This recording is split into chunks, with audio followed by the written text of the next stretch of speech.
crop circles.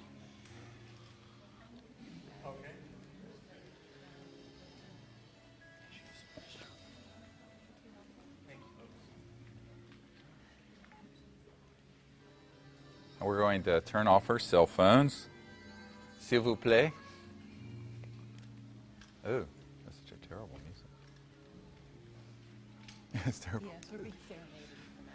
5. It's kind of a... Oh, tell them not to use that door. I don't want to listen to that terrible rap music or whatever it is. That door right there, there's a man right there who's going in and out of this door between these two rooms. And is this that we're expecting? Yes. Oh, good. Can I ask this question, sir? Yeah. If a late person comes, do you have a rule about not opening the door for the next hour? No, they can just come in quietly, and we'll make space for them. That'll be okay? Yeah. Okay. And we need a chair for each of our staff people. It's Lisa and for Raven. So there's this chair here for... If they get a chair, if they can't squeeze in, can they... There's a chair here and a chair here and a... Is someone taking that chair? This guy just went to the bathroom. Okay. Okay. Yeah, we'll just... I mean, it can expand that way some. It's fine. Okay, very good. Okay, have a great time, guys. Thank you. Thank you. T-minus 15 minutes and counting. I'm the only doctor you'll ever meet that's on time, because in emergency medicine, 5 minutes is your life. So I'm never late. It drives everyone crazy because I'm very punctual. Thank you for coming and being here. And I'm going to proceed as if everyone was here for the lecture and workshop yesterday, so we don't have to retrace 3 hours of information. If you weren't here, I apologize for that, but I think since most people were, that it would be better for us to be able to just move forward. Anyone who wasn't here yesterday? A few, 2 or 3. Have any of you folks read the book? Yes. Hidden Truth, Forbidden Knowledge, or Disclosure? Then that will help you. This is an intensive. We're going to cover in a compressed way in 3 hours what we do in a week in one of our expeditions. And we are going to first start with a welcome. And I'd like to acknowledge some folks who've been here helping me. Linda Willits, who has been with me for 11 years, helping all over the world. And without her, I wouldn't be here because I couldn't be. So thank you, Linda. God bless you. And also people who are helping out here. Dan, you raise your hand. And Lisa Scooten. And Jeff. And someone who's coming in a few minutes, Raven, who you may have seen yesterday, who lives in OC, Orange County. So those folks really appreciate their help, and thank you very much. And I'm sort of dressed casually. It's Casual Monday. Who needs Casual Friday? Because we're going to be doing some meditation and some practices today. And the purpose of this intensive is to first start out in a Socratic method, which is I will go where you ask me to go. So what you didn't have your questions answered, or you have things in your intellect that need to know, it's completely wide open for this first section, because that's, I find, helps people with what they need to know and what they're curious about, so that when we get to the meditation part in the last hour, they can really be there. Does that make sense? So that's how we'll proceed. And the points I want to cover during this particular intensive is the basis of the CE5 initiative, how we make contact and the kinds of experiences we have, and a discussion then of the cosmology and consciousness, and how the material and celestial cosmos is interfacing with each other, and how that explains a lot of the so-called phenomena that people see, and why it is, how is it that a 800-foot diameter on each side triangular ET spacecraft can be hovering over a steeple in Henri-Chapelle. In Belgium, I was there, and as the gendarme and the Air Force in Belgium reported, collapsed into a pulsating basketball-size orb of orange-red light and then vanish straight up into space in the clear sky. How does that happen? And we'll get into that. And so you'll understand that when you're out doing this work in some place, so if you wish to do this after you learn these techniques, and you may have one of these orbs come in and hover in the group or just appear enigmatically quickly and then vanish. What was it? And you will have to then be able to go beyond the crossing point of light with your remote viewing capability to see who it was, what the message was. And to do that, you really have to understand the structure of how space-time matter and the three-dimensional, as they call it, real universe, is interfacing with these increasingly non-local aspects of creation, including the so-called astral and etheric, celestial, causal, sound, thought, vibration, and conscious level. And it is all interrelated. And think of it, just begin to think of it as a quantum hologram. You know, a hologram, if someone was showing a hologram in the center of this circle of Marilyn Monroe, if you took a piece of her skirt, the entire image of her would be in that. If you took a piece of that, in other words, it's all within. But this is a conscious quantum hologram. That is the nature of the cosmos.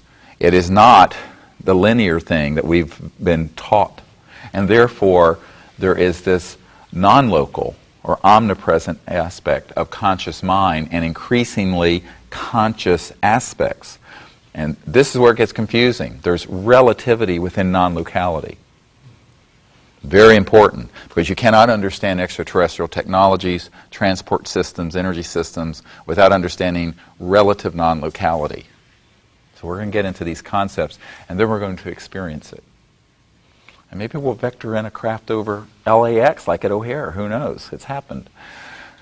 So, Very across the hall from us, there is a meeting about DOD contracts. perfect. Well, it follows me everywhere. But this is part of the duality that we live with, you know, so that we can be doing this a while at Joshua Tree a couple of days ago, and we have a celestial extraterrestrial craft literally manifest over the group, maybe 20, 30, 40 feet. And at the same time, we have right after that, a military Chinook helicopter coming in with electronic warfare equipment, zapping, trying to disrupt the event. But they can't, because we're in a state of consciousness beyond their reach. I mean, you wouldn't believe the things that happen. One night this past week up at Joshua Tree, we had a enormous military jet that came down about 200 feet AGL above ground level, vectored in right into Joshua Tree National Park in violation of the law at that altitude, aimed right towards us, and it was loaded with electrons. The most bizarre-looking jet I've ever seen, and it was cruising at stall speed. If it had slowed down anymore, it would have crashed, and it was very low. And of course, it was right after we had had a number of ET craft that were appearing at our landing site, which I'll describe to you in a few minutes of why we are there. I hope you guys can join us up there when we're up there next, or at Mount Shasta when we do this, because it's here in California. It's the closest research facilities, landing places that we use, and they're not that far away. Mount Shasta, of course, in Northern California is further than here, but yeah, please, I'll make a circle for everyone. Is it true that Mount Shasta doesn't get our voice with the heavy equipment so much as in the desert? No, we have had even fighter jets come down a couple hundred feet above ground level, and you'll hear about an electromagnetic scalar weapon that was fired at us that impacted the mountain a couple hundred yards ahead of us. That was almost like a small nuclear bomb going off last year, or year before last. Anyway, we're in the middle of a very big process of, without fear, of creating the whole foundation for universal peace. And it can't happen with us being the entry point. We, as humans, have to be the entry point for that to happen on Earth, because we're children of Earth. He isn't going to come from somewhere else. It can be assisted, and it can be watched, and it can be understood, and it can be a cooperative effort. But we are the primary movers, not me per se, but we, humans, are the primary movers of the destiny of Earth and the future of Earth. And so that's the responsibility we have, and that's the responsibility of this project. So with those introductory remarks, I'd like to just open it up to questions that people have from the previous workshop and lecture, so that you have a chance to have your heart's content and all your curiosities answered. So, yes, sir. Do you have any long-term friendships with extraterrestrial beings? Yes, very good question. We do. In the early days, there was a male extraterrestrial EB that came and that I had contact with back in 1990. That was, well, he had jet black hair like you. I forget your name. David. But he was white, very white, and blue eyes, but really black hair. Could have passed as a first cousin, and really handsome, but very definitely extraterrestrial, and he's still involved. But upon Sherry Adamac's death in January of 1998, the night that she passed away, Sherry Adamac was my assistant and very close friend who was frankly murdered by these classified projects back then. She introduced me in a lucid dream that night, very lucid, like out of body, with this extraterrestrial senior ambassador to Earth, who is this too weird? No. Weird. Too bad, we're going to get weirder yet. And she was, if you can visualize, a head that's just like a round pumpkin. Head exactly like that. No hair. Almond eyes, shaped eyes with whites. Very pretty in her own, in her own species way. Diminutive features otherwise. And a small, fine nose and no pinna. Had no, very different from this other ET that I had. No outer flap of the ear, which is called the pinna. And just the very fine lips. And she was, the first meeting with her was this beautiful experience. And she exuded the almost perfect manifestation of kindness and compassion and radiated that. So I call her kindness. You have dialogues with And her? oh yes, yeah. What do they talk about? And well, that's a long discussion. But the first time that we then went out on an expedition, she showed up in this craft that is, and I don't know if you have the photos to pass around. Yeah, be great. All that stuff should be here. And there's this craft that is a beautiful cobalt blue light. Sometimes it's blue-white, diamond light.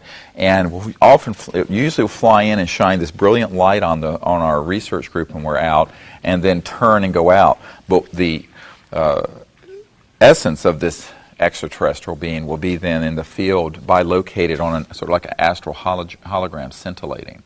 Beautiful. And she's one of the first things that was in the conversation. And you have to remember this was in '98, and then the Disclosure Project National Press Club event was 2001. And of course, the first thing I asked her is that, given the collateral damage, to use a military term, that we had suffered, should we proceed with the disclosure of all this at the level we were doing it, which of course involved Congress and the White House people in the back wanting to see this happen, but too chicken to do it, but having hundreds of these military guys who had top secret clearances coming forward. It's a very bold move of what we've been doing. I mean, it's just taking on the lion, as I explained this lion yesterday in the workshop. And this ET, Kindness, said, yes, if you can do it, do it. We need this done. So it was interesting. People often ask, how did you do this 2001 National Press Club event? I said, well, there's a lot of cooperation between my own guidance and work and the extraterrestrials and the white hats who are in the military and government who are being lied to about these projects. It's a complicated thing, and it's not what people think in terms of some grand conspiracy where everyone's lockstep together. And the vast majority of senior flag officers at the Pentagon and almost everyone in Congress, except a few of the people who are on that group's board, are in the dark about all this. It's not what you think, and including the President of the United States in the case of Clinton. Of course, we briefed him, and but what happened, of course, is that she said yes. And we had a conversation, and one of the things that was made very clear is that this is something that humans need to deal with, to educate each other, to disclose the information to each other, because the evidence is there. They don't want to force it, and by forcing it, it would just mean that we weren't ready. The sign that we're ready is the work that we're doing. See, people don't get it. It's very important. That's the sign that we're ready. Just like Dennis Kucinich, Congressman Kucinich, when I went into his office, he said, the fact that you are here means that time is short and it's time to deal with this. And he said that to everyone there. I have multiple witnesses and all the military guys who are with me and my staff. So I think that these, there is a lot of collaboration between our group as humans and these extraterrestrial civilizations that have key representatives that have interacted with us. And on every single expedition, except one that I can think of, since 1998, now that's now 9 years, this ET being and this craft has physically materialized and flown into the group or over the group and put this beautiful light over the group, what have you, something like that to acknowledge what we were doing every single time. So it's quite beautiful. And people say, well, what does this have to do with the passing of Sherry Adamak? And I said, well, Sherry is in the spirit world, in the astral body. But extraterrestrial civilizations see that as clearly as you and I see this. And there are humans who see that world as easily as you and I see this room. And many of you do as well in your inner sight, can and do, and particularly in the dream state. So what you realize is that when the body is left, it's like a cage that's open and the bird flies out, the bird being this astral body and the soul. And as such, can interact with these extraterrestrial beings quite easily, but so can we. But Sherry, one of the reasons she did not want to leave is she felt very guilty leaving me alone doing this work. And, it was very hard for her and hard for me. And she said some things to some people, and she finally passed away, if you read the account of it, when I went there and was by her bed and said, you can go now, we'll take care of this. But before she did, we talked about the fact that she would be doing this work with us on the other side with these extraterrestrial civilizations from that astral and celestial level. And that's a beautiful thing. And so we have that ongoing sort of multiple dimension connection with this, and that's how it happens. So we have so anyway, I don't know if that answers your question, but When you use the term ambassador, to me that implies dialogue and collaboration. Correct. So I'm real curious on to what extent that's already been developed that would be useful for us to tune into what you're doing. It's very developed, and you'll hear this afternoon. And if you what we just finished doing in Palm Springs, actually, for the last week, was a group of us sharing, about 20 people there, sharing experiences we'd had over the last 15 years with this, and the kinds of things that we have gotten. And that's going to be coming out in a sort of a book that will describe all that. And of course, we don't have enough time to go into all the specifics here. We only have 3 hours. Remember, time marches on whether we like it or not. But it is extensive, it's ongoing, and at all of these places where we've had these meetings, we've had these sort of experiences. And for example, at Blanca Peak in Colorado, which is the third highest peak in Colorado, there was a contact site that I remote viewed and found one night.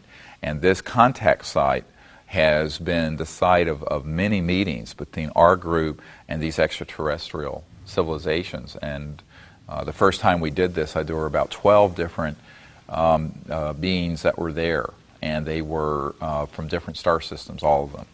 And scintillating further beyond where you could see them were all these celestial and angelic, and beyond that was this avatar being, this sort of the Godhead. It was this beautiful experience. And that was in 97 also, in 19... Minutes of those meetings would be very useful. Yes, well, of course, and but it's not a meeting. Remember, much of what this is happening is not sitting down and yakking about the weather, or it's not talking the way this is talking. It's packets of knowledge and exchangings of ideas, and it's more of even on an energy level. And often, for example, last week at Joshua Tree, we had this. We were in a circle like this with about this many people, in fact. Interestingly.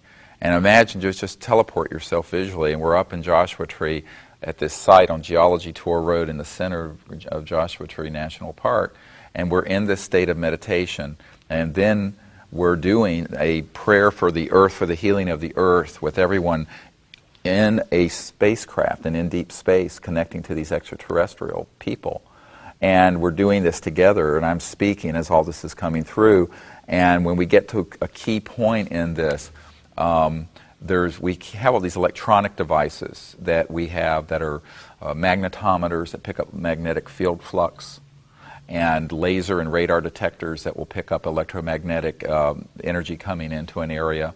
They're simple, but they work for detecting these craft, even when they're beyond the crossing point of light. But as they begin to bump up against the linear space-time electromagnetic flux field, they will send these detectors off, and they'll start beeping. And in her truck, one of them was going off, and we were at each point that we were at this key point in the meditation. It was very, very interesting. Where there's no source of this. I mean, there's no radar, there's nothing out there. It's in the center of Joshua Tree National Park. And at a key point in this, suddenly, above the circle and a little to the south, on the south edge of the circle, this brilliant, almost explosion, starburst appears, where this craft appears and streams this light into everyone sees this. Even people with their eyes shut see the veins in their eyelids. And we're sitting in the middle of nowhere. But it wasn't light the way we think of it. It was packets of knowledge, and it was this streaming of information on a nonverbal level. Because remember, when you say apple, the word apple, apple, apple, apple, that's a word. But in your mind, you can see a red apple. That's astral. But inside that is the essence of the apple, that is the standing wave resonant frequency of the reality of that, and at a finest level. And knowledge can be transmitted that way, and it's pre-verbal. Okay? You understand? And many people who've had experiences like this will say, I don't know how I know this, but then it gets translated through their consciousness and mind and brain and what have you to these set of words. But it isn't the kind of dialogue the way that you think of. Now, often, of course, when we've had the ETs completely materialize and physically there, people hear the clicking sounds and different kinds of way they would talk, and that's very, very real. And in fact, in November when we were there were 4 ETs that completely materialized right to the south of the circle, exactly where this starburst happened, that was seen. And they were just standing there in the meditation with everyone. We were silent.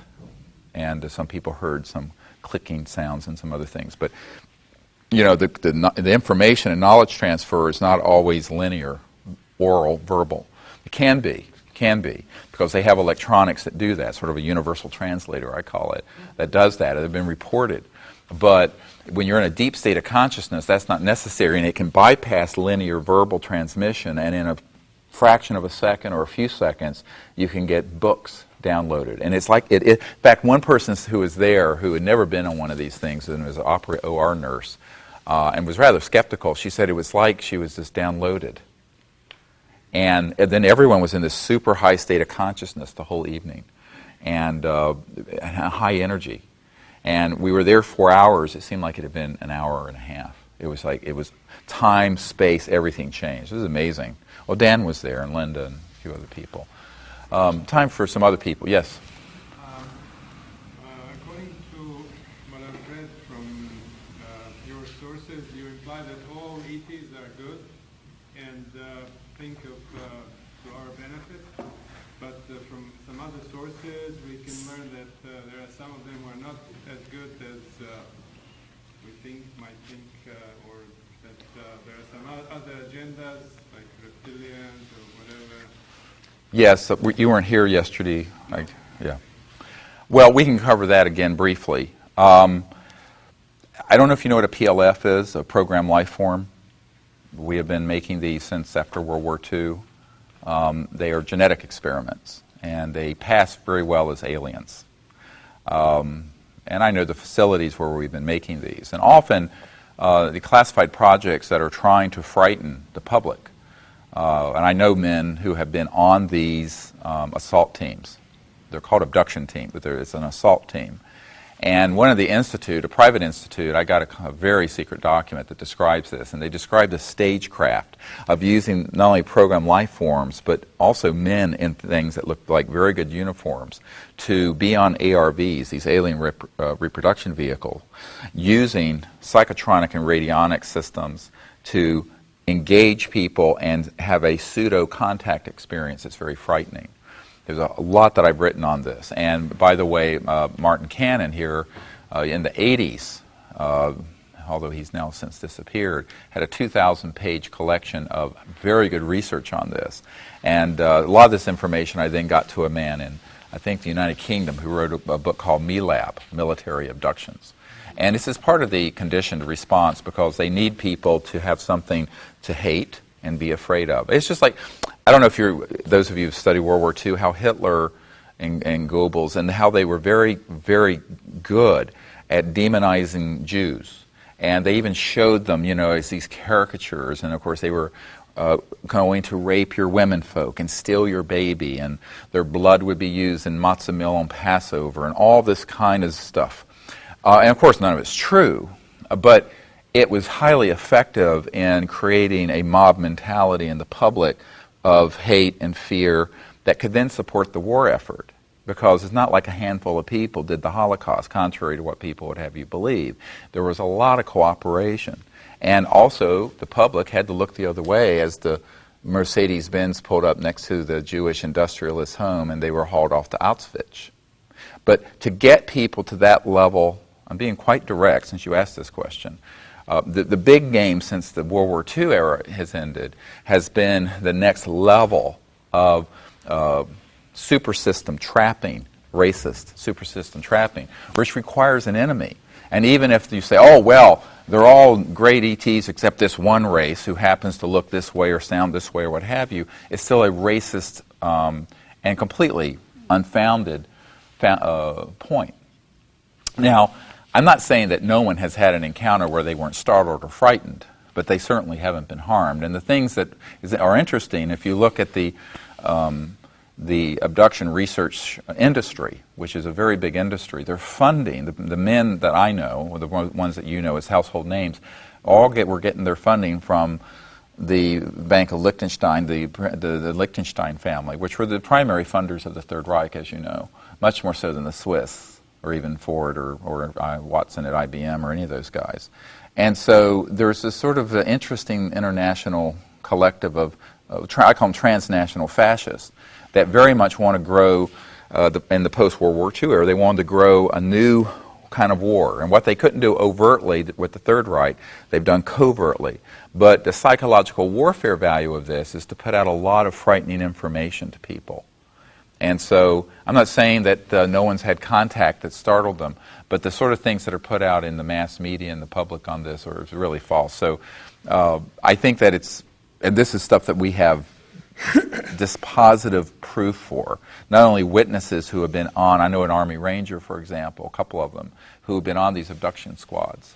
And this one said, you have no idea how many people we've done this to, so that there would begin to be this new myth that would support Star Wars, and that even senior military and political figures have had this happen so that they would begin to hate these visitors.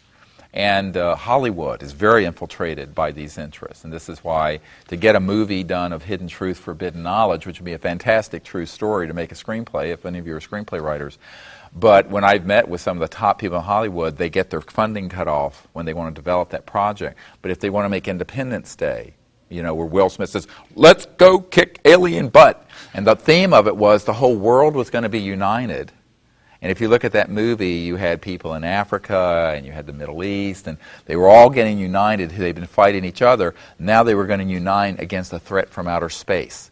So they were going to grow the war machine from a international level of fighting. It used to be tribal, and then nation state, or city state, and then nation state. Now they want to grow it global. And to do that, you have to have an enemy. Obviously, you cannot justify a multi-trillion-dollar warfare system in space unless you have convinced and brainwashed and done the psychological warfare preparation for that. And this is what Wernher von Braun said on his deathbed to one of our witnesses, who was his personal spokeswoman for the last 5 years or 4 years of his life. She said that he just came clean and said, look, this is what the agenda's been since he was brought in under Operation Paperclip from Hitler's rocket V2. He built the V2 rocket and then became the core of the space program in the United States. But this was the agenda that was being hashed all the way since the late 40s all through the 60s. And by certainly that time, they had the means to effect this. Now, one of our chief projects have been to brief senior military and government people who are not in the loop on these classified projects, because they're very shadowy, very compartmented, and access is very limited, so that they know that this agenda is in a sense, a cosmic Gulf of Tonkin strategy. If you remember the Gulf of Tonkin, we basically staged attacks on our vessels in the Gulf of Tonkin and Vietnam so we could justify a buildup of the war. And he was there, and I know a lot of men who were there, and it was what's called a false INW. If you study war planning, it's a false indication and warning, or a deceptive indication and warning. And these deceptive indications and warnings are very effective because they fool people. Now, one of my chief jobs has been in terms of protecting the consciousness of Earth so that we don't get stampeded into, as Douglas MacArthur said to Congress in the 60s, and there's a transcript of this, the next World War, World War III, will be interplanetary war. This is a quote. Now, this is where they've been trying, the warmongers and the money whores, and all, they want to move things in that direction. And I'm saying, oh yeah, well, they can only do that if people are deceived. Now, most people who've studied this issue have absorbed into their consciousness deceptive indications and warning type of stagecraft.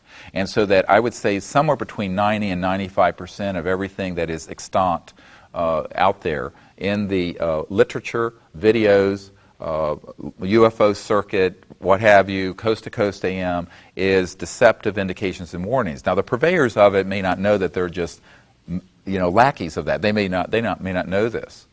But it's been my job to penetrate these projects and know this. And, of course, other people have as well before I came along, such as Martin Cannon, who had thousands of pages of documentation of this. But once he started talking about it, he was blacklisted from all UFO conferences. He was blacklisted, and that happens very much so. I know people who have been part of the Intruders Foundation and Bud Hopkins abduction group, that if they come in with a story that's not a MELAB, that's very frightening and negative, they are shown the door and are not allowed to talk. And his executive director, called me up back in the 90s and says, Dr. Greer, you're absolutely right. We know that a lot of these are clearly have covert military involvement, but it's completely being covered up. So then you have to find out where they're getting their money and funding from. And when you follow the money, it's not hard to figure it out. So that's been part of what we've had to do. Now, what I tell people is that, all right, all that stuff, you got to know the lay of the land. We're staying with the things that are the truth, and that's the positive future for humanity. And a point I make it to people is that on a scientific basis, these things don't stand up to scrutiny. And here's why. First of all, any civilization that was, these horrible things, they could just simply eliminate all life on Earth that they didn't want here in a fraction of a second with the kind of technologies that and allow for interstellar travel. Secondly, they don't need the Earth. There are millions, if not billions, of planets that have biospheres like Earth that don't have advanced civilizations on them. So this sort of fantasy that they're here because there's something here they can't get. You can travel through interstellar space. You can materialize and dematerialize things. There's no element, nothing here. This is why Zecharia Sitchin is all wrong about the early connections with the Anunnaki or whatever, and then needing to have us as slaves for gold. I mean, good grief! I mean, the technologies that allow for interstellar travel, you can have any element made. In fact, I know a guy with about a 3,000 to 5,000 degree plasma reactor that is making transmutation of the elements today on Earth with really kind of primitive stuff. And so, you would not need to go through interstellar space and turn a bunch of early humans into slaves to be mining gold. But again, this is all a tribalistic paranoia. And people buy into it because we are emerging from a time of global conflict and tribal paranoia and conflict and racism. And so it's very easy to use that to then get people psychologically adapted for the next level of conflict. And I tell people, just don't be deceived. Very important not to buy into those things. The other thing is that you look at this thing, well, they need our sperm and egg.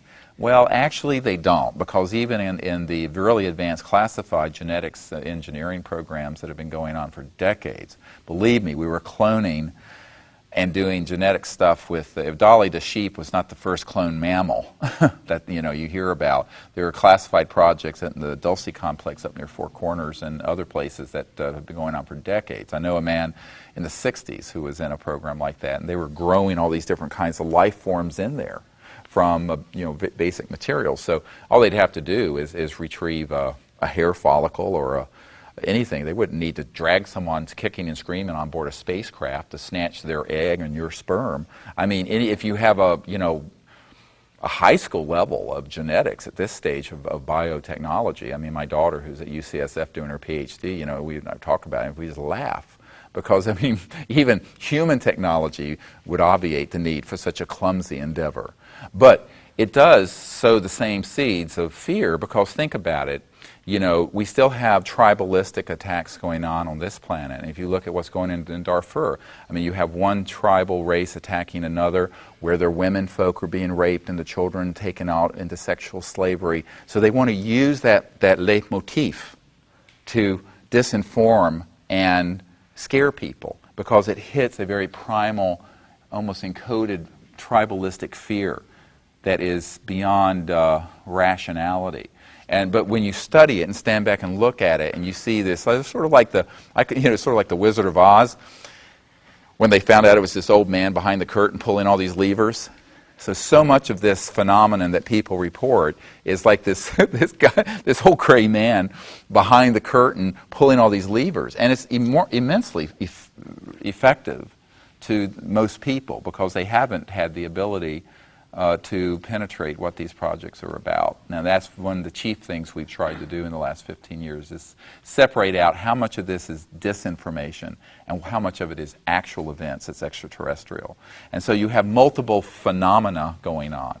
There's the extraterrestrial events that can be very unusual, of course, because the manifestations of an interstellar civilization is not going to look like 20th century or 21st century Earth technology.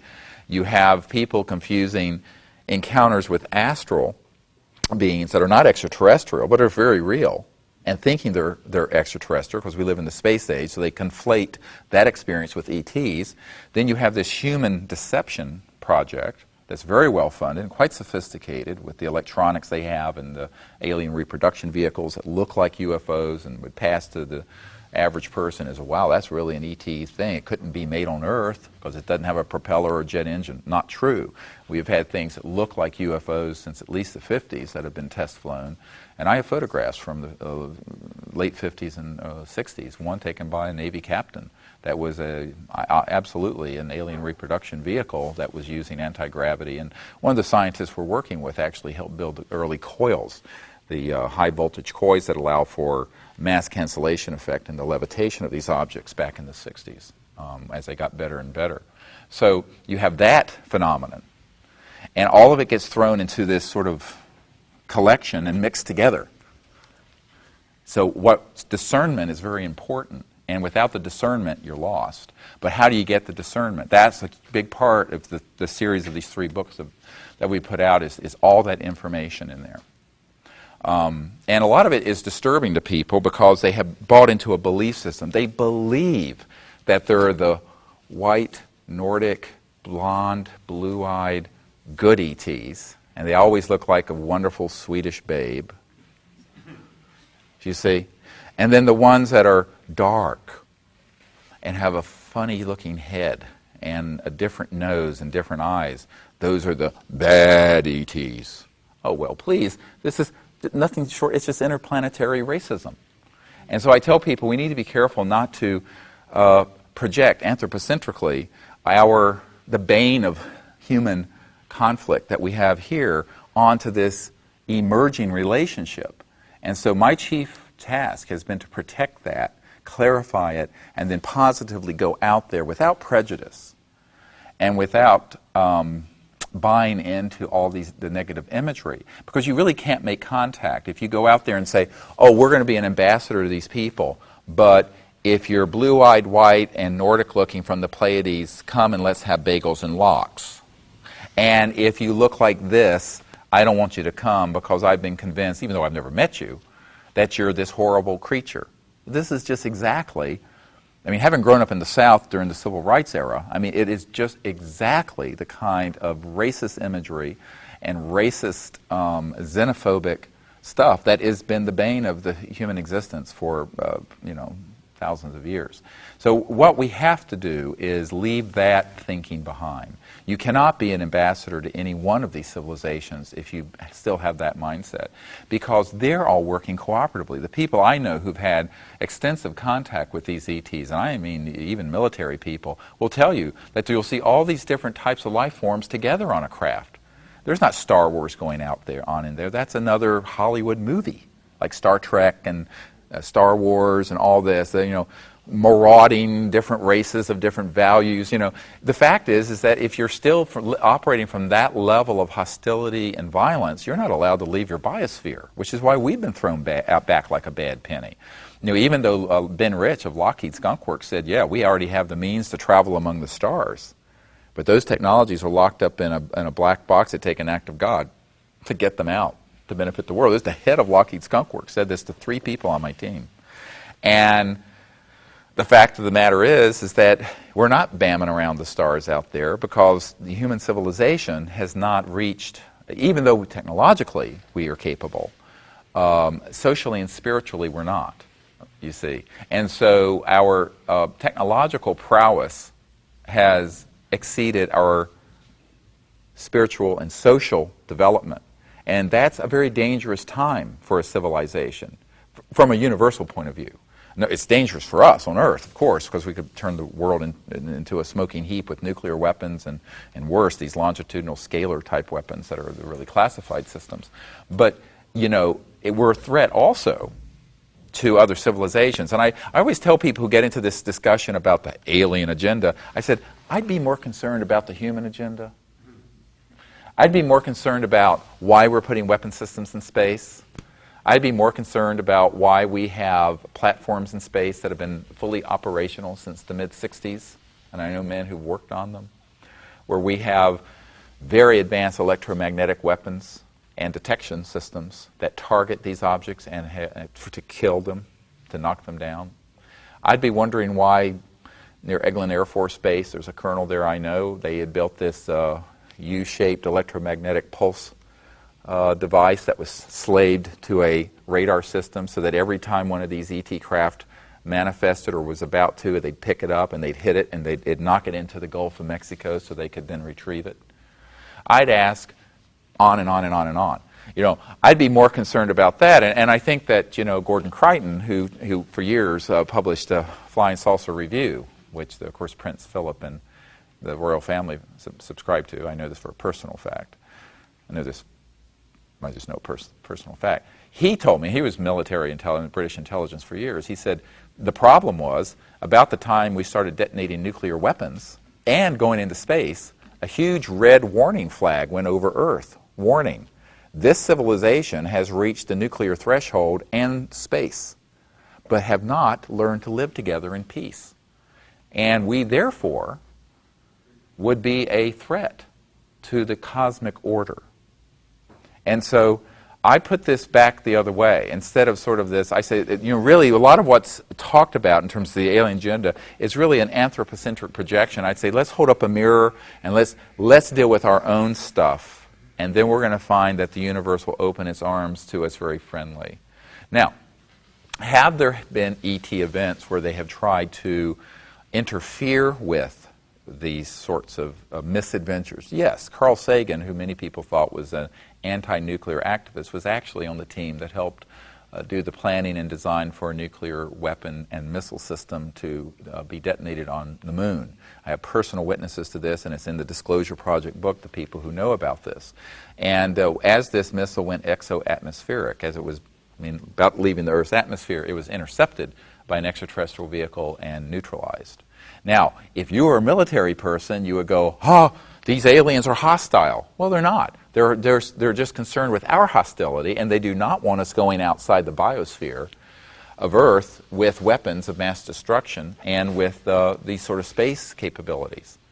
So I think that's a very, very important thing to understand. And it's fundamentally important to going out to make contact, because when we make contact, we need to be able to discern what part of this is the deceptive phenomenon that's actually made by humans, what part of it is actually extraterrestrial.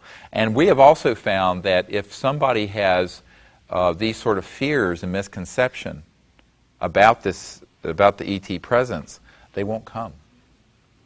They're not interested because they feel like that you need to at least figure out that we are at a stage in our existence. Now, a lot of people say I'm just Pollyannish and naive. People who know me know there's nothing Pollyannish and naive about me. But I'm very skeptical of the fear-mongering because I've been able to track it to the source, and I find that it's a human source that's trying to deceive people and scare people. I don't know if that answers your question. It's sort of a brief overview of, yeah. It's a very important question, great question, because that is the dominant paradigm out there in ufology and the public and media, and it's a false paradigm. Yes? There are authors who are really positioned, like David Icke and all that. They have the vision agenda, the whole series of PhDs and stuff like that. So I guess that would fall into that category. It's also an issue of like attracting like. Which is a big thing. Yeah. Well, it's not even that. I mean, we're not... It's not like we're going to be out there only for that reason. I have said to people, if they have dispositive proof that there is an extraterrestrial civilization that have destructive tendencies and interests in humanity, I would want to meet with them first. You need a diplomatic and ambassador project to someone who would be like that more than you do to someone who's friendly, don't you? So that's the whole point of diplomacy. So the whole concept of being an ambassador to the universe is to be like that for ourselves. We want to be that person, that movement. And so I really say I don't really care what the agenda of our visitors are. I think that it's absolutely benign, because if it wasn't, I don't think that we would have gotten away with the terrible military things that we've done and not had severe repercussions if they were not enormously patient and very kind. And what's interesting is that we're the only group on Earth that for now 15 years, 16 years, have gone all over the world and have made contact and had really close encounters of the fifth kind, meaning a close encounter that humans have set up to welcome them, with thousands of people over the years who've seen it. Never have we been frightened, never have we been harmed. Never has there been any untoward thing happen to us. Now, we've had military things that have tried to suppress the activity that have been harmful. We have never had anything from the extraterrestrial that has been anything like that. And so, and the closer I get to people who are in the center of the control group, who's keeping the secrecy and whatnot, at the very center is a group that is the hardcore, that want conflict. They want an eschatological, end-of-the-world battle in space, like the Scientology movie that John Travolta was in. And that is the agenda. It has nothing to do with the extraterrestrial presence. And so we have found also that when, I'll give you an example, there was someone who was with us in Joshua Tree. I'll refer to Joshua Tree a lot since we're so near there. It's in your neighborhood. if you're from the LA area. And this was 96. And there was a man there who had an agenda. He was very fear-based and had all this prejudice, but he also wanted to get close to the phenomenon and to what we were doing so that he would understand the technology so he could be, and I'm quoting here, I didn't know it at the time, but later a friend of his told me this, the next Rockefeller of energy. His goal was really just selfish. And every time we had an encounter, he wasn't there. He either fell down or was sick or was stuck somewhere. It was like the hand of God just moved them. And it's a fascinating thing. And in the big event that happened that year, we were at this one site, and I had been told in my meditation remote view that the ETs were going to come very late. And I knew we were supposed to move from that site. So we were leaving this one site that was sort of below some cliffs. And we went back up the gravel part of Geology Tour Road, and we were driving along, and Linda was there. And there were about, I guess, 15, 20 people saw this. An enormous and just astonishing couple 100 feet diameter ET craft, and it was shaped like a Hershey's Kiss. It was flat on the bottom and then came up like this, and then there was a sort of and it was teal green, and it was this blue-green, gorgeous, gorgeous color. And then as it came down, it didn't come down like this, it came straight down out of the zenith. And just before it appeared, the dashboard lights of my vehicle went dimmed down and came back. And I turned to Sherry and one of my daughters in the back. I said, "They're here. This is an electromagnetic, I know." And seconds later, here it comes, and it's so bright, it lights up the entire desert floor of Joshua Tree. It was like, oh my God. And of course, it looked like it was going to crash. It was going at enormous velocity. And it was, like I said, it was this beautiful teal green with this sort of green and white scintillating light, almost like the Hershey's Kisses thing you pull. I mean, I call it the Hershey Kiss. And it came straight down and then went vanished and went into the desert underground. And they were showing us their UGB there, the extraterrestrial underground base that was there. And that's where we do our field work. That's where we were this past week. It's an amazing place. But this man, who I didn't know at the time had all these hidden agendas, had this what I call a road slug. You know, the road RVs? I call them road slugs, because they're just like sluggish and they use, so much. And he was kind of stuck with that. And so he was nowhere near it. And he didn't see anything that whole time. And this has happened over and over and over again. And what I say to people is that they're able to scan people and see, exactly what you're doing. We have an extraterrestrial probe. This is like a Fibonacci sequence. This was filmed with the Supershot IR at our training at my farm in Virginia in October, a couple months ago. We'll pass this around. And it's only in 3 frames of the video, a few fractions of a second. But I sensed it remotely in my consciousness and was up like this, pointing at it. And in the frame, you can see me go like this, pointing out to people with my finger tracking it. And it's an amazing bit of video. But this probe is an extraterrestrial communication and scanning probe. And they scan. And they interface with thought and consciousness to know who's there, what are their intentions, the whole thing. And that's what happens initially. There's this evaluation of a group. And you'll see these things. Now, most people didn't see this. I see them because I first feel them and see them in my remote view. And I've trained my eyes to be able to see very quick phenomena, very, very quick expressions of these ET technology. But then it was in the center of the circle, standing there scintillating. But right at the crossing point of light, it was almost like a wave distortion in the air. This is at night, but people who were trained could see it. Now, at the time, I think everybody thought, oh, you're making this up, until this man went through and looked frame by frame through his video, and here it is. I'll pass it around. It's very interesting. And that's another key point, is that the prerequisite for contact and doing this work seriously in real time, making contact with these ETs, is to be free of the prejudice and have a sort of an innocence, and I don't mean that in the way of stupidity, an innocence, a pure-heartedness, and acceptance, and let it happen, and to step beyond the human condition of fear into the condition of this unbounded state of cosmic mind where there is no possibility of fear. So that no matter how unusual the expression may be of how these ETs may appear, you're not going to react in a frightened way. You're going to be able to be centered in this deep place of calm awareness. And I've learned that that is really the Rosetta Stone of ET communication, as I call it. It is this state of the samadhi state, that state of pure consciousness, and being established in that. Because then you're beyond normal, human fight or flight response. You're beyond fear. You're beyond anthropocentric blockages in your perception. And you're actually able to see that these ET life forms are awake beings like we are, and you are one with them. So that's the heart of compassion for interplanetary contact. And to be an interplanetary ambassador, which is what we train people to be, that is the beginning point. So I tell people this state of pure consciousness and samadhi is the beginning point of being an ambassador to these civilizations, not the end point of anything. So we start from there and then go.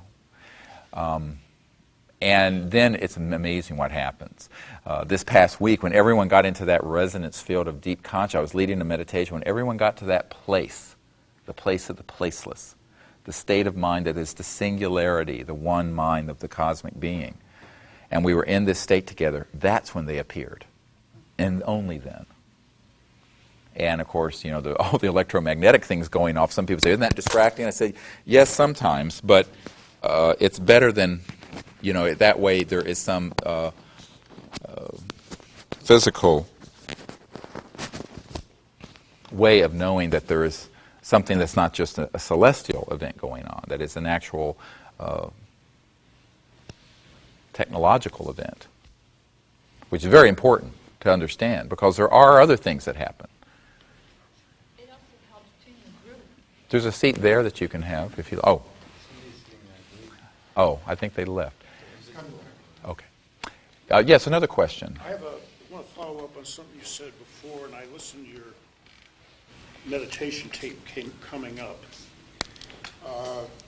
Periodically, I've had an experience, I want to know if anybody else in the group has had it, where you're being downloaded with information on a nonlinear basis, and the manifestation of this, it always comes into the left ear, and it's always a high-pitched frequency that will last for anywhere up to a minute. And later on, you get the conscious message. Mm-hmm. And I want to know if that's part of the process. It happens periodically. People pick this up different ways. But I will tell you that, in fact, this past week and one year when we were at Mount Shasta a couple years ago, we had a tone. And I'm going to play for you later these the CSETI beeping tones that we transmit out into space. Because we have these tones that were quite remarkable. And so it's a linear electromagnetic vector to our location. And then we also have these lasers that we use. And I'll have all that here today. But what's interesting is that when we were at this one spot, after we had done this protocol and we had the tones beeping and we're transmitting them over a radio frequency and we had the laser lights going up, and then we went into this meditation, there was this beautiful multi-harmonic tone that everyone heard. But it was so unusual that everyone heard it, but it formed a shape. Name and form. It's very Vedic. The sound was so developed and so full that you could see the sound. You could see the shape of the sound. And it was truly a type of harmonic. And it was extraterrestrial.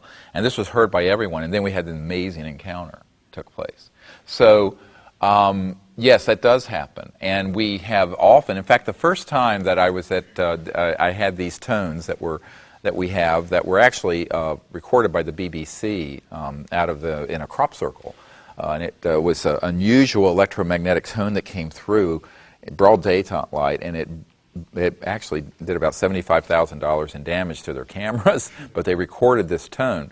And then we took it and analyzed it and found its component sounds. And it's a harmonic, and it's quite interesting. And the first time I took those and then rebroadcast them out and played them, we had just a boom box and play it. And I was at Marconi's Hill where the first telegraph was sent in the world, ironically, in England.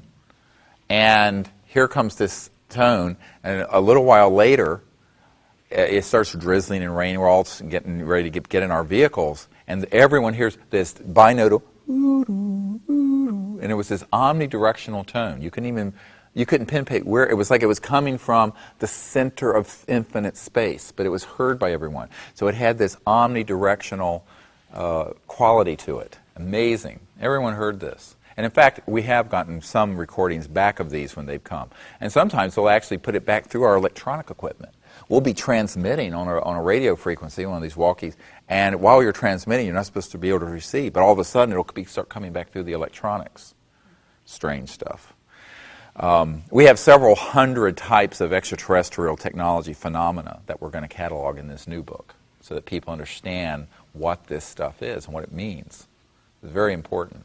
Of course, we can't go through all that today, but it is a very important point. And what you described, Mr. Fox, is very real.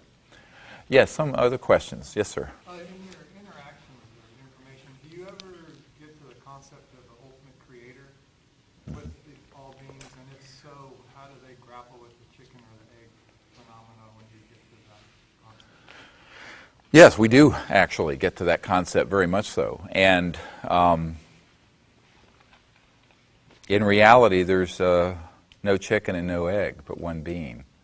And this gets into this is where we're going to leave linear concepts of understanding reality. But yes, but absolutely they have an understanding of a universal supreme being, conscious being, and also the understanding of the cosmology that held from the utter nothingness of the fullness of the absolute mind does all this come into being. How is that?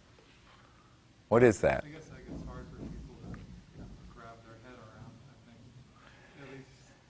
Well, that's a big part of these books. If you read these books that I have out, and particularly the most recent one, and this meditation, do you all have that, this CD? This is a meditation that takes you into that state so that unfolds. And you actually see it.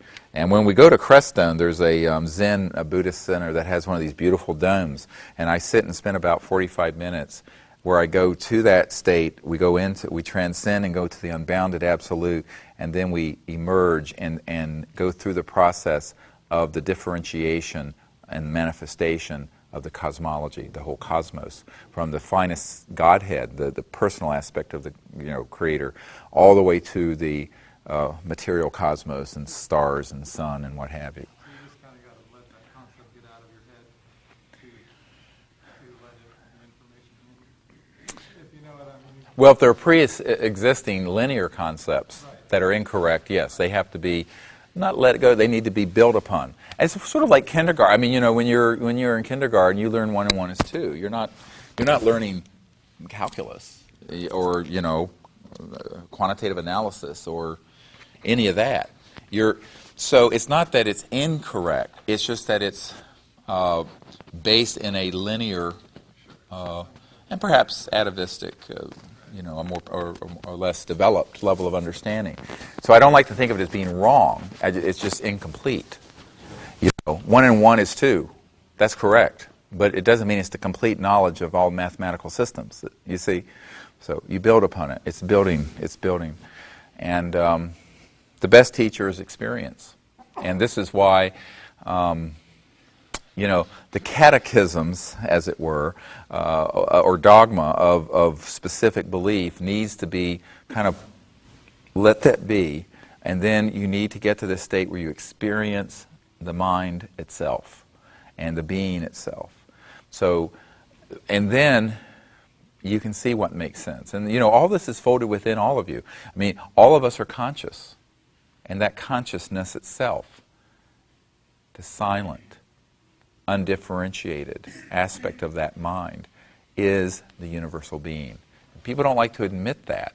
But you see, here you sit, hearing my voice, and you're awake. What is that, awake? How are you awake? As your eyes are open, listening, begin to reflect on the awakeness itself, the essence of being awake. Well, that's this silent screen upon which all perceptions are falling and being perceived. And if you just let the mind become empty and pure of all distractions, and you're just left with that awake mind and that awake being, that is the cosmic mind. And that is the state of nirvana, samadhi, the beatific state, the early Christians called it, what have you. It's a very real experience. And this is, of course, meditation techniques and various things facilitate experiencing that in prayer and meditation. But you need to understand kind of what the experience is. And then when it happens, you do know it's happening. And the later development is that you then begin to function from that level, where you're awake in a cosmic way. You know, the mind that you're conscious with, you know, and you're experiencing it as universal and boundless. And then you can begin to see remote places. And you begin to know things that in a linear way you could not know. And you are able to then vector spacecraft in. This is what we do. This is the core of the CE5 protocol. So I always say that consciousness itself, the pure mind, is the Rosetta Stone of the CE5 contact. And which is why the head of Army Intelligence got so mad at me. If you've read the book, he realized that we had discovered this, and I was sharing it with thousands of people. Now, of course, you know, I've been called all kinds of horrible things for talking about this. And it opens you up to all kinds of misinterpretations and ridicule, because we're not supposed to talk about these sort of experiences. But in fact, it's why I was invited to brief the CIA director and the head of intelligence for the Joint Staff. And now we have a major foreign government wanting us to set up a contact CE5 so that their heads of state and their leadership can have an open meeting with these visitors. And that would be the end of the secrecy. And we're talking a major G7 country. Okay? So, yes. Now, so because, you know, people in the know realize that any civilization that's interstellar isn't staying locked into linear space-time or even the speed of light of electromagnetism. They're growing beyond the crossing point of light. And when you do, you have just entered mentalis, the territory of mind. Shanti, peace, the peace of mind. Mentalis shanti. And what happens at that point is that there's deeper and deeper and profound levels. But it enables you to then awaken.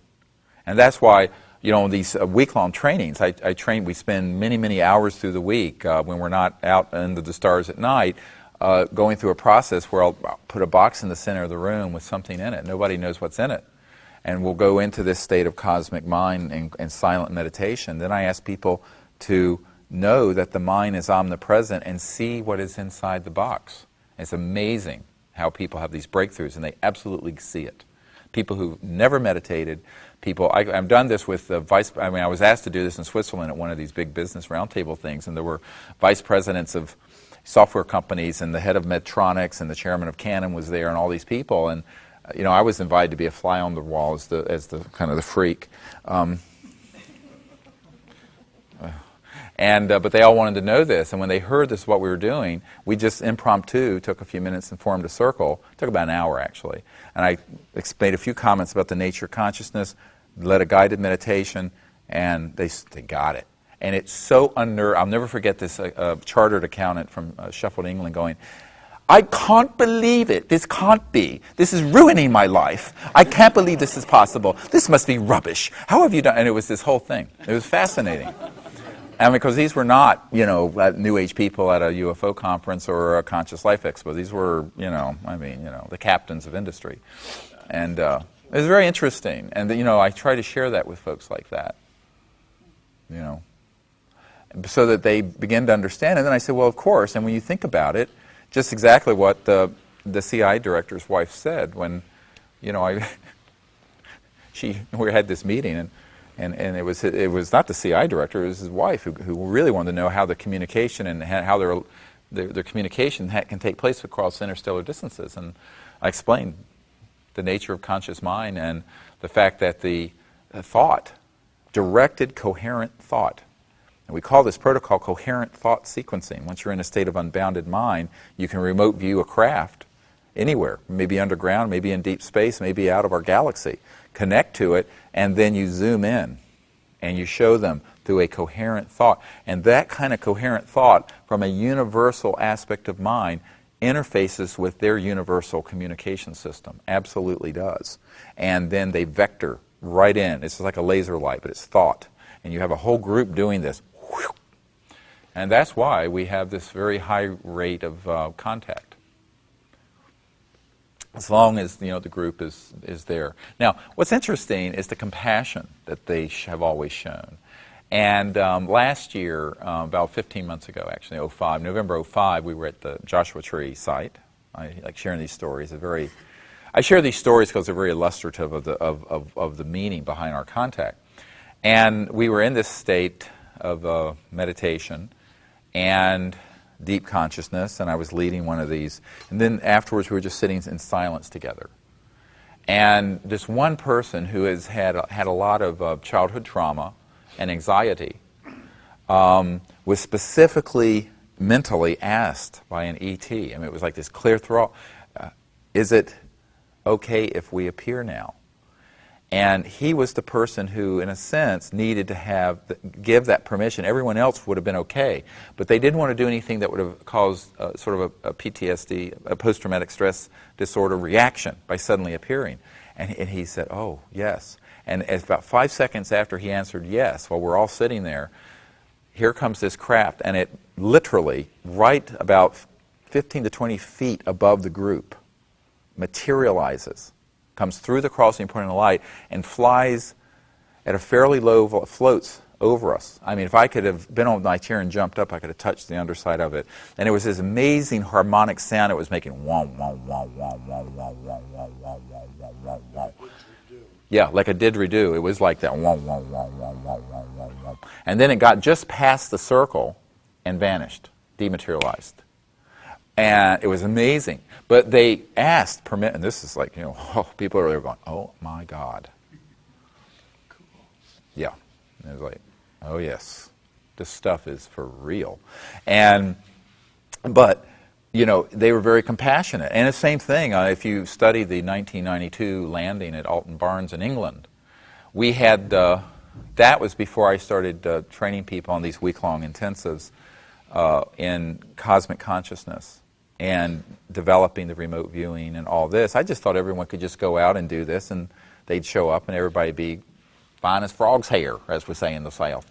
Well, they weren't fine as frog's hair. When this event happened, we were at this 1,800-acre estate that we were allowed to use as part of the Royal Trust lands, and this craft appeared in a field just right near where we were, and as we went into this state of we were waiting for, because we had been meditating in the evening, and we had moved, it had gotten rainy. It's a long story. The whole account is in the first book, Extraterrestrial Contact, the Evidence and Implications, which we have.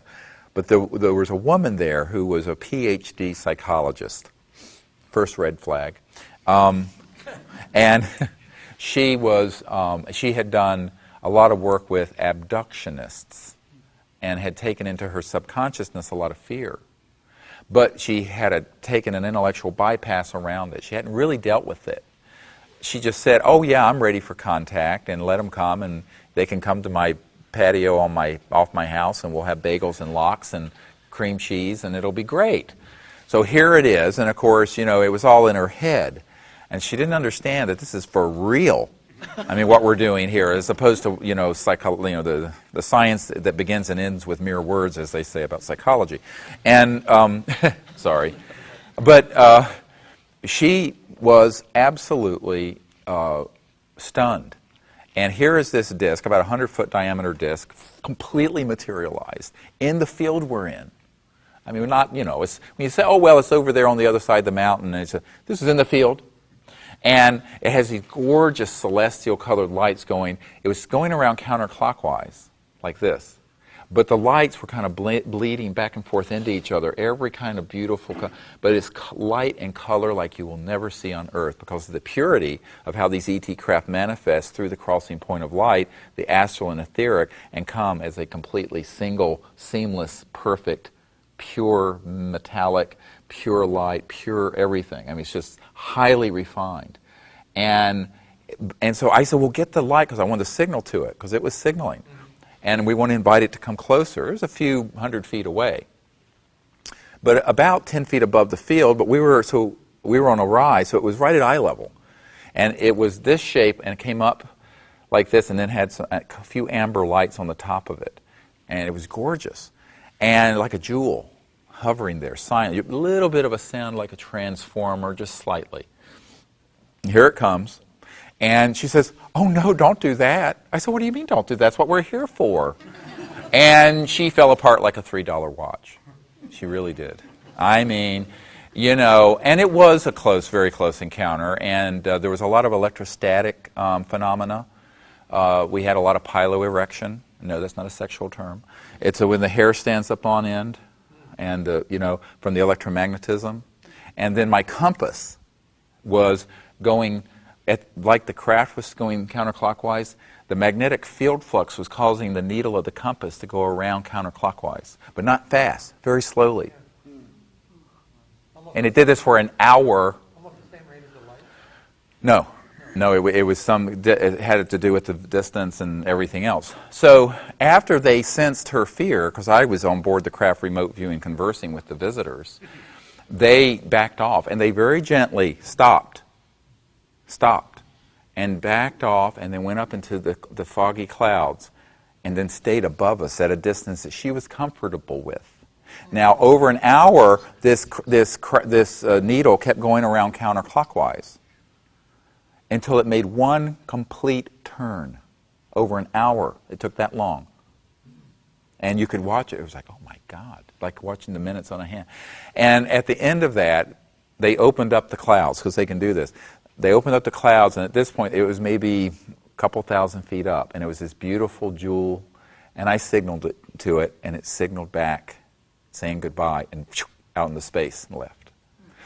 And what that taught me was that this poor soul had taken was not grounded in a deep enough state of consciousness to go beyond the embedded program of our society on this subject that is very fear-based, even though intellectually she thought she had. And that she needed this training in consciousness and to become a true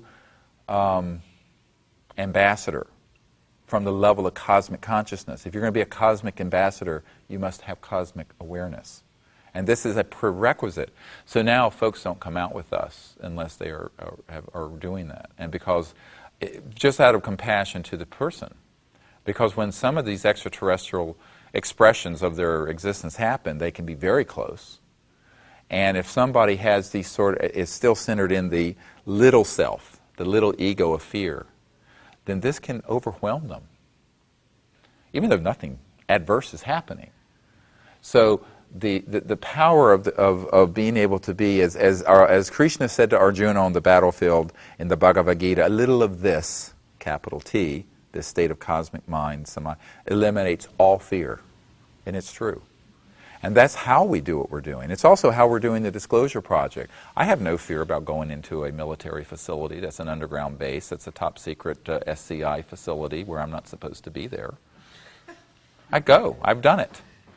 It's a hilarious story. You want to hear this funny story? It's like the Jedi, when they put a thing. One of my military guys wanted to get me into a command center, basically where nuclear war would be fought from the East Coast. And very few people, senators don't go into this place. And it's, the place that has the Marines that are stationed that, if something happens and anyone without zebra stripes on their badge, they have 60 seconds to get out, and then they shoot everyone who's in there. It doesn't matter if you're the President of the United States. That's true, by the way, if you don't have a zebra. So anyway, I'm going into this place, and of course, I have never worked for the government, never been in the military, never anything. But I wanted to go there to do some things and investigate some things that were important to what we're doing. And so we go in, and my military escort, I'm there in a nice suit and stuff, and we go in, and he's acknowledged, and finally we get to the inner sanctum, and it's like Star Wars, these huge screens where the whole world is, and everything's being tracked, And this one man comes up and says, "Who is this? Well, why is he here?" And I went into a state of consciousness where he just would be okay. They do this. That's how I got into NORAD too, by the way. And I just went into the state of consciousness like that. And my military guy said, "Well, this is Dr. Greer, and you don't have a need to know why he's here." So you can use that. You see, so we just then had all access pass. And I'm not kidding. This is a true story. So I know, quite eccentric. Anyway, they didn't shoot me. So this state of consciousness is extremely effective because also a lot of the top secret military people that I have met, I've drawn to the project. I go into a state of meditation. I'll be in a city, and I'll be in Sacramento or wherever, and I'll be in my meditation, and I'll go into this state, and I will ask, and then I will see a person, absolutely, like I'm seeing you, and I'll say, okay, so I'll go to some place to have a drink and ask that that person show up. And sure enough, on this thing next to me will be the guy. And I won't say anything to him. He'll look at me and say, "Hey, what are you doing in town?" I would say, "Oh, you probably don't want to know." And then he'll say, "Oh, well, you..." And I'll tell him, he'll say, "Well, really? Well, I'm a vice president of SAIC. Or I work for E-Systems. And you're absolutely right." And so that's how I pull this stuff in. Very frustrating to the military guys that, you know. Yeah. It's how it's done. So, other questions from folks? Yes, sir.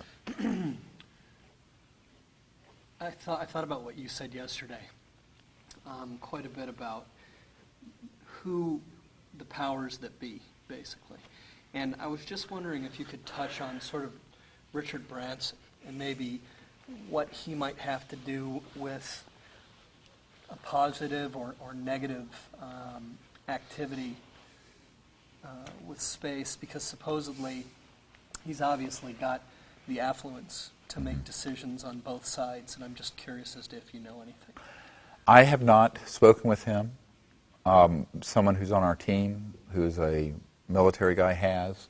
He appears to be rather supportive, but we have not had a tete-a-tete, and I don't know his level of clearance in these projects or any at all, if he just has an interest. And just because you're a billionaire doesn't mean that you're read into this stuff. Just because you're president doesn't mean you're read into it.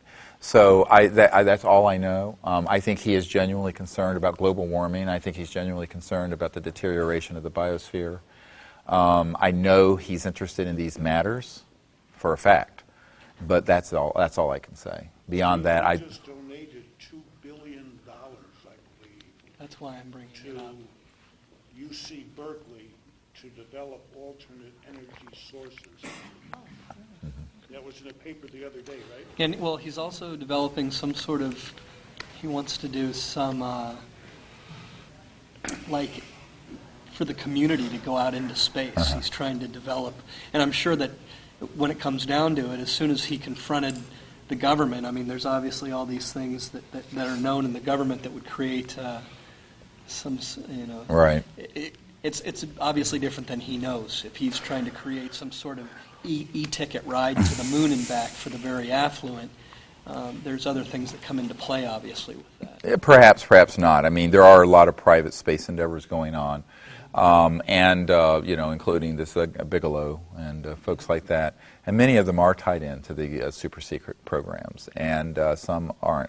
As for Branson, since I really don't know more than I said about that situation, but it would be useful if he put some of this funding in the hands of people who could actually develop something useful, which is not likely to happen from a university setting. You don't think that UC Berkeley has the facilities to even... Oh, well, you're kidding. Lawrence Berkeley Labs have had these super secret. In fact, one of the people I'm working with had a resonance frequency solid state crystalline device that was over unity, free energy, and was there at Lawrence Berkeley Labs. And as soon as he hit the sweet spot in the correct resonance frequency, bam, in came all these people, and he was actually dragged off, injected with Thorazine, and thrown into a mental institution. I'm not kidding. So, yes, so that's why I'm rather skeptical. Well, I believe it when I see it. I think that these large institutions, including there's the whole military, industrial, laboratory, university complex, and it does involve certain key universities that run. For example, University of California runs Los Alamos Labs, has the contract to run that. So there's a lot of that connection, and so it's not necessarily helpful. But I remain open to the Learn a possibility. little history there to understand what the connection between size and efficiency happens to have been in history. That would be kind of good for people, right? I mean, Branson is an interesting one to bring up, though. That would be kind of interesting, because he seems to be sort of on the edge of a lot of stuff. Yeah. Other questions? Good question.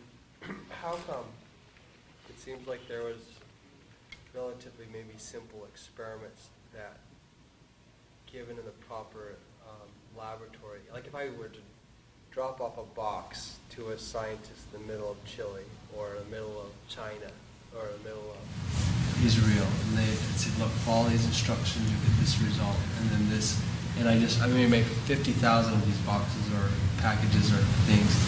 It seems like that, something like that created would disrupt the academic or the classical or the contemporary model for linear time and our relationship, and it would disrupt enough of the things that hold together what's going on as far as our relationship to energy, our relationship to information, or how we You're talking about getting one of these new energy devices in the hands of a lot of people, basically what you're saying. Yeah, but you have to get it.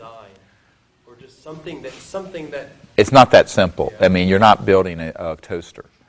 I mean, it is a very, very arcane bit of knowledge, and not as easy as people make it sound. But yes, if you did get to the point where you had something that was what Dr. Bearden and I call a robust demonstrator, which means a kilowatt or greater of over-unity energy that's power, not energy. Now, you know the difference between power and energy. Energy is everywhere. You have to rectify energy to create usable power. Power is wattage times current, okay, to get the actual, the voltage times current to get the wattage, and the wattage is the power. I mean, you can have all the free energy you want, but if you can't rectify it to run these lights, you ain't got anything practical value. And that is the difference. A lot of people say, I have a free energy device. Yes, but does it actually generate a net amount of exportable, usable power? These are two different things. So, but yes, I agree with you. Our plan at SEAS, the Space Energy Access System, so where we've developed this strategy, is to, if we identify someone or the funding to get these things built into a robust, and there are prototypes out there, but they're not at this level yet, then we would get it tested at key facilities that we have friendly, honest scientists who are prestigious, including a Nobel Prize-winning physicist, who would then put their imprimatur on this and say, yes, this is doing this. It is a closed system. It's using exportable power. Even if they don't understand where the energy is coming from, they may not understand what the quantum vacuum flux field or zero-point energy field is. Then we would have a whole lot of them made and put into the hands of key people and have a major press conference very quickly. Because one of the problems that a lot of these inventors have done, they think that they're going to do this in some stealth fashion, or the people who are usually the inventors and engineers really are not good with the strategic part of this. And I, on the other hand, couldn't engineer a toaster, but I'm very good at strategic leadership. And so that's what our team would do. We'd do the strategic leadership to get this out, and we would do it. Now, of course, that has to do with how far you're willing to go given a matrix of threat or inducements to buy out, sell out. And that's why we would not allow, if someone offered me $100 billion right now for 51% interest in this endeavor, I'd say absolutely not. Because the money people and the legal and business people almost never are going to stand down a Section 181 order, you know, the Title 35 of the patent law that allows for a national security seizure, or one of these black ops guys threatening your life, or an inducement. You know, I mean, there was one guy who approached me once and said, oh, you know, I can help put in around $5 million in seed money so these things can really get developed that you've discovered. And I'd say, yeah, great. But he wanted, it was like, I call it vulture capital, not venture capital. And he wanted, like 60, 70% interest and to control this. I said, well, I don't care if he had $5 billion, it wouldn't happen. And he was shocked. He said, why not? That's how it works. I said, that's not how this works. I said, well, let me answer your question with a question. You put $5 million into this, and it's not enough, but say $10 million, and we get the team put together, and we have half a dozen of these things beta tested, ready to go, like you're talking about, distributed. Suddenly someone surfaces who offers you, for your $10 million placement, $100 billion. What would you do? He said, oh, I'm a businessman, I'd sell. I said, no, you're a money whore. And there's a difference between a money whore and you've just sold out the future of Earth and a multi-trillion-dollar industry, but more importantly, the future of the Earth and saving the Earth's environment and eliminating the whole way we're living and devouring the biosphere for a few pieces of silver. So anyone who would do such a thing for any amount of money or any level of threat is not a suitable board member in this effort. But here's the problem. Your average inventor, even your exceptional inventor, your exceptional investment team, your exceptional legal team, they will not withstand that threat matrix. And it is a real one. And it has happened dozens of times. And this is why there has to be a firewall in terms of the controlling authority over this operation and those folks. Because they may say that, but when they start having Murder Incorporated coming after them, and I mean the proof is we're still running these lights off of coal-fired power plants because this technology has been in some stage of discovery and development for the better part of 100 years, certainly 75 years, that we can prove. And we're still using gasoline, and we're still using coal. And this is a completely, and so if this was so simple to do, it'd been a fait accompli a long time ago. Yeah, that's why I fundamentally can't understand but that makes sense, the next level. The next level. Taken off, the next rigor. And that's why, I had a conversation with Ted Koppel about this a few years ago. And he said, well, if you ever get one of these, he says, boy, of course he's retired now, but he said, boy, it'd be great to have. I said, yeah, but you better have 3 backup satellites to Earthstar 1 or 2 or whatever you're using for your ABC News because they're going to jam it. And that was before we had the whole first hour of the National Press Club event in 01 jammed by NSA or somebody as they were trying to broadcast it out of that building. First time in the history of the National Press Club. In the United States Capitol, jammed the whole first hour of it. There were so many millions of people trying to get online. By the way, they used up every T1 line in D.C. to do this. And so I said, this is a tough nut to crack, so you better have a network built. And that's what I've been doing for the last decade or so, is building this network so that there are millions of people, literally, who follow our work. We get one of these things, and I don't care how primitive it looks, and it may not be ready to be sold at Ace Hardware store, but it's going to be known. You don't sit on this. And so it's counterintuitive. Most inventors and most technology teams say, we're going to keep this very secret. Oh, no, you don't. No, you just can't because, the secrecy is their game. We own the light and disclosure. They own the darkness of secrecy. And so let them have their little secret. But when you step out, and this is one of these counterintuitive things, because if you do what you're doing very publicly, and this is what we're doing with the CE5 initiative as well. I mean, we report this stuff out, and, lots of people follow this. You've got a 1 billion watt spotlight shining on you with all these people knowing. Well, they're not going to move into that because these people work in this sort of furtive, dark world. And this is the big mistake so many inventors have done. They have sat on these things too long, and they have been too cute by twice.